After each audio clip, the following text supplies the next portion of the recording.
Assalamualaikum warahmatullahi wabarakatuh. Nah, kali ini saya sedang berada di Museum Kepurbakalaan di Banten, Banten Lama, peninggalan Kerajaan Banten Lama. Nah, saya sekarang ditemani oleh Pak Ulangkara selaku juru wisata di sini. Nanti akan menjelaskan semua yang ada di museum ini, asal usulnya juga fungsinya Pak ya, fungsi benda-benda yang akan kita temukan di museum ini. Bisa kita mulai Pak ya?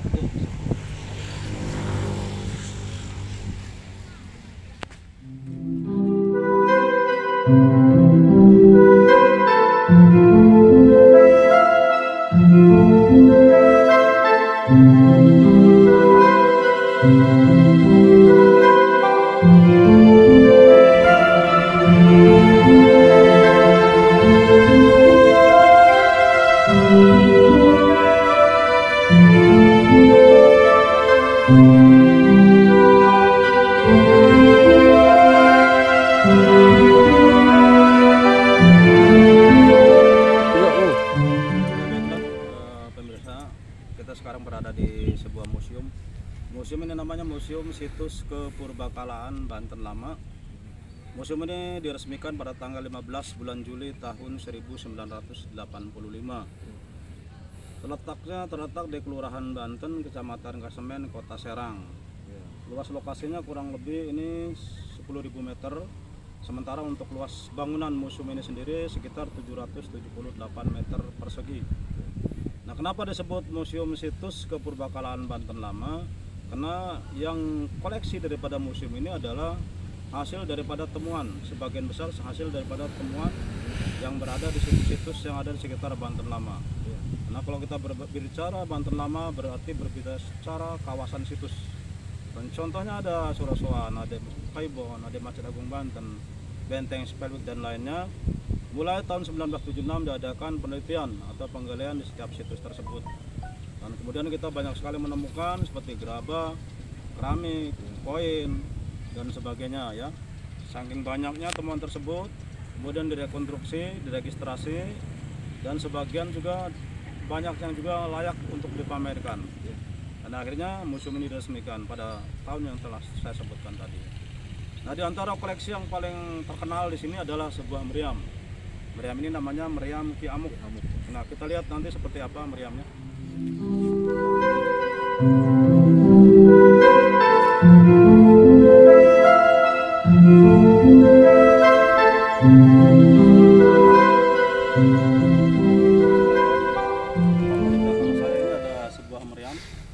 Meriam ini meriam Ki Amuk, dan sebagian besar masyarakat di Banten atau pada umumnya ini menyebutnya si Jagur.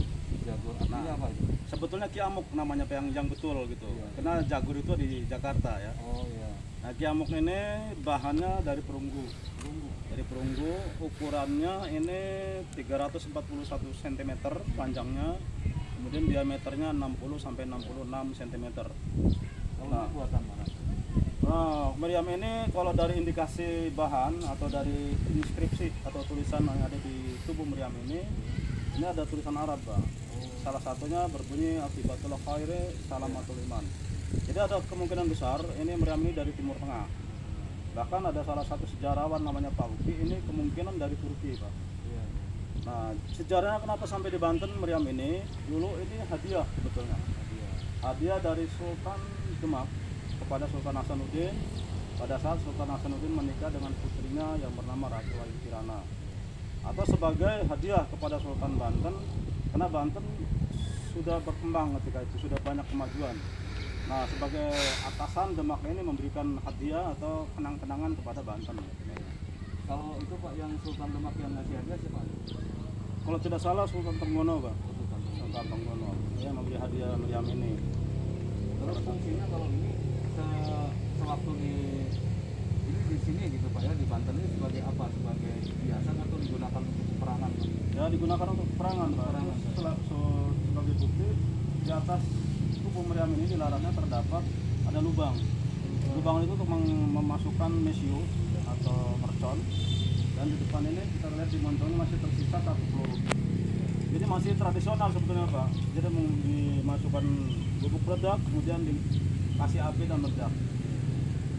Dan letaknya dulu ini persis di depan pintu gerbang.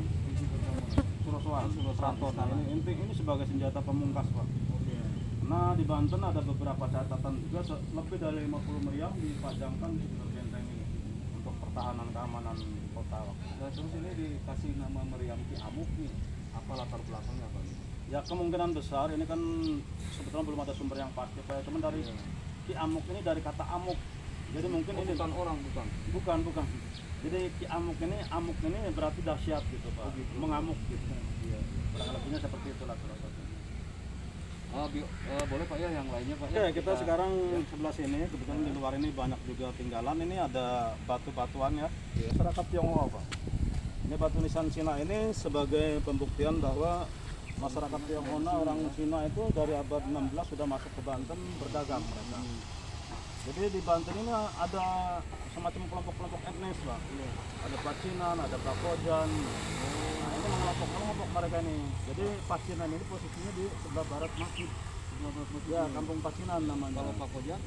Kalau Pakojan dekat laut. Tapi sama-sama dari Cina? Bukan, kalau Pakojan dari Timur Tengah Pak. Oh, Timur Tengah. Jadi masyarakat pendatang Pak ya? Pendatang, mereka itu pendatang. Jadi Timur Tengah ini lebih mereka juga berdagang dan syiar Islam juga. Ya, terdapat di situ ada dari Gujarat, dari Persia misalnya. Nah ini pembuktian bahwa masyarakat Cina ada di Banten, dan di Banten juga terbukti ada 2 bangunan tempat peribadatan Pak untuk etnis Tionghoa itu. Yang pertama ditemukan Masjid Pacinan namanya. Yang kedua juga ada kelenteng. Nah ini diindikasikan bahwa masyarakat Tionghoa juga itu terbelah. Artinya terbelah dalam artian mereka ada 2 agama di situ. Ada yang tetap sama Buddha, ada juga yang memeluk agama Islam. Itu di wilayah Pacinan kita temukan 2 tempat peribadatan, itu masjid dengan kelenteng. Dan pada tahun 1522 menurut salah satu sumber itu bahwa Sunan Gunung Jati bersama 98 santrinya merenovasi Masjid Pacinan. Iya, tapi ini berarti ini kapan dibangunnya? Nah ini yang perlu ketahuan Pak. Yang pasti lebih tua daripada Masjid Agung Banten. Kalau Agung Banten ini yang bangun kan Sultan Hasanuddin mulai dari 1552 itu dulu arsiteknya dari Cirebon, dari Majapahit yang bernama Raden Sepat. Raden Sepat. Makanya ini banyak kemiripan Pak konstruksi masjid ini dengan masjid yang berarti yang ngebangun Sang Cipta Rasa. Ini Keraton Cirebon Pak ya? Iya, Raden Sepat juga ya. Ya, terus sama Sang Cipta Rasa masjidnya. Nah, kalau ini Pak ditemukannya di mana Pak ini? Kuburan Cinanya di mana? Ini Pak, jadi masyarakat Tionghoa ini, etnis Tionghoa ini kan mulai 1800-an mereka sudah pindah enggak di Banten. Sebagian besar pindah ke Tangerang. Pokoknya setelah Belanda meninggalkan Benteng 10 sampai 1810, ini masyarakat Tionghoa ini ya sebagian juga ada yang jadi pekerja Belanda dulu itu Pak. Dari mulai tenaga kasar sampai tenaga yang elitnya gitu. Tenaga pajak seperti contohnya misalnya.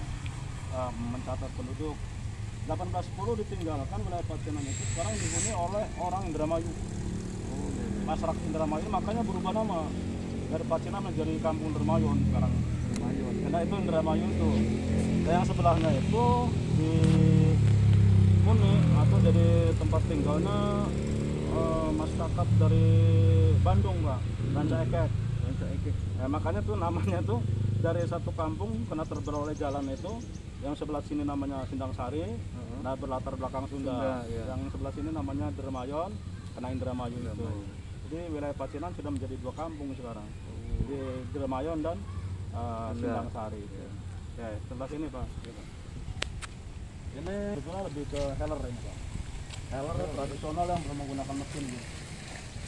Nah ini jadi yang alat seperti ini biasanya ini digunakan untuk sebagai pemeras tebu, diproses menjadi cairan gula, namanya nila. Kemudian proses menjadi gula. Pekerjaan ini banyak dilakukan oleh orang-orang Tionghoa dulu itu, mulai abad 17-18 itu. Ini ditemukan di mana Pak? Nah ini dulu ditemukan di daerah sana di Serang Pak, di Kelapa Dua. Areal sini. Bukan di Kelapa Dua. Jadi Kelapa Dua itu di tengah itu terakhir orang-orang Cina memang membuat gula di sana. Dan ini bahannya dari granit sebetulnya Pak. Granit. Nah, jadi cara bekerjanya mereka ini roda ini Pak. diputar Pak. Roda diputar, ada menghubungkan tali-tali dan ditarik menggunakan tenaga hewan. Ini kemudian diperas, ditabur menjadi cairan dan diproses menjadi. Kalau pabriknya masih ada? Sudah nggak ada sih.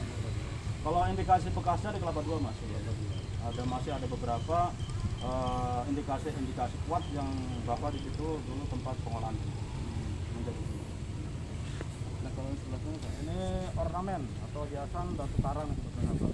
Nah ini sebetulnya bekas semacam ornamen pintu gerbang Keraton Surosoan. Kita lihat lebih dekat.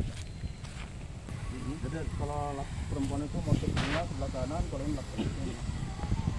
Kalau perempuan sini. Jadi ini menceritakan tentang biografi singkat tentang si mati Almarhum. dan juga sang pembuat batu nisan yang memesan di sebelah sini. Makanya kita baca tulisan.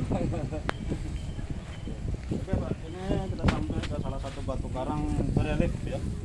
Karena berelief karena memang ini ada bentuk motif sebetulnya kalau kita perhatikan. Tapi yang paling penting batu karang ini dulu adalah bekas ornamen atau hiasan pada pintu gerbang Keraton Surosoan. Yang hancur Pak ya? Yang hancur karena diterjang oleh serangan Dendels itu. Iya. Jadi yang kita temukan di sini ada indikasi 3 motif Pak. Motifnya di sini ada berbentuk hewan, ada tumbuhan, ada manusia. Ada maknanya Pak ya. Nah seperti kita lihat ini ada tangan Pak. Ada bentuk tangan ini itu ada tumbuhan. Terus ada kayak sisik ular ya. Ini Pak. Iya. Nah ini lebih ke indikasi hewan, sisik ular raksasa ini. Kemungkinan itu ada bentuk tangan, itu untuk tumbuhan itu ada motif bingung. Oh, jadi dulu sebetulnya indah sekali nih. Jadi itu gerbang keraton dihiasi oleh ornamen batu karang. Kemungkinan karena hancur dan sebagainya hilang dan tidak bisa direkonstruksi, jadi sementara diselamatkan di sini. Oh, masih ada lagi nggak Pak yang di luar Pak? Di luar museum? Di luar museum ini cuma sebelah sana satu lagi itu terindikasi bahwa itu batu apa? Perpekangan logam ya atau batu tempat.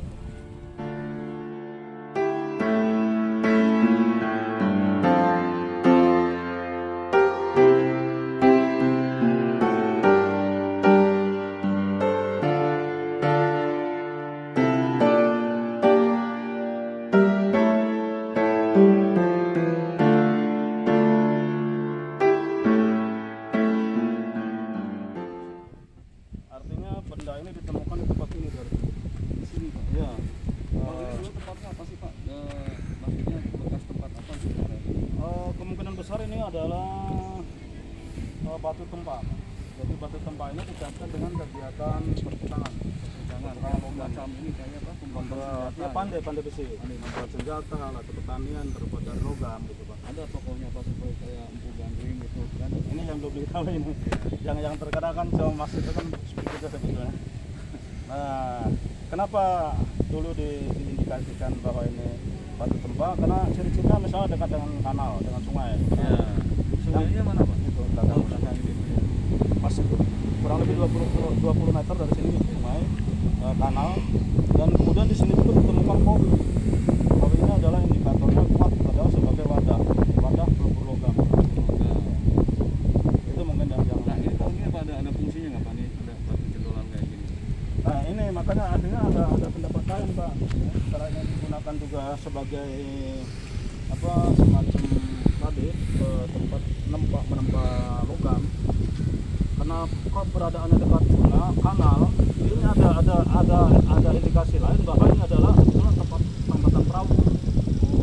Jadi ada pendapat berikutnya. Karena kalau untuk pandai besi, kenapa ini nggak perlu misalnya kan? Ini akhirnya ada pendapat lain bahwa ini sebetulnya bukan tapi bisa aja Pak, bisa aja ini jadi masa sebelumnya digunakan sebagai ini adalah salah satu koleksi museum kami, museum situs kepurbakalan Banten lama. Ini dahulunya digunakan sebagai alat cetak, mesin cetak surat kabar, majalah dan koran pada masa Belanda ya. Kemudian pada tahun 1947 sampai 1950 di Banten ini terjadi krisis uang karena tentara Amerika menguasai Jakarta, jadi pasokan uang ke Banten terhenti, tidak bisa masuk ketika itu. Pada masa Residen Banten itu namanya Kiai Haji Tubagus Ahmad Lutfi. Nah maka oleh itu di Banten ini dibuat kebijakan oleh Bung Karno, jadi dibuat uang lokal. Artinya uang Banten sendiri, namanya Uridab, SPT Jenlam atau itu. Jadi Uridab itu kepanjangannya uang Republik Indonesia Daerah Banten. Nah 1947 sampai 1950 sampai konferensi Den Haag. Nah baru kita kembali lagi ke rupiah. Jadi pada masa uang Banten diberlakukan di Banten ini, ketika kita mau ke Jakarta ditukar dengan rupiah. Nah keselakaannya uang Banten ini permasalahannya sangat sederhana, bahannya, bentuknya ini, jadi mudah ditiru. Hanya banyak orang-orang Cina ini yang membuat uang Banten uang palsu, sehingga terjadi inflasi waktu itu. Dan akhirnya kepercayaan terhadap uang Banten berkurang. Jadi begitu mau ke pasar, selama masih dilakukan uang Banten ini, diadakan operasi pasar. Jadi apabila ada uang yang di pengarah itu memang palsu, bukan uang Banten, asli langsung dihancurkan. Dan yang diberlakukan masuk ke pasar hanya uang aslinya. Tapi 1950 kita kembali ke rupiah. Setelah Kalau ini ada toko produknya apa majalah yang dulu masih ada? ini yang kalau duitnya saya pernah lihat bahkan di Itu maksudnya yang buat apa hasil percetakan ini? mungkin masih ada, cuma saya belum pernah lihat. Kalau uangnya saya pernah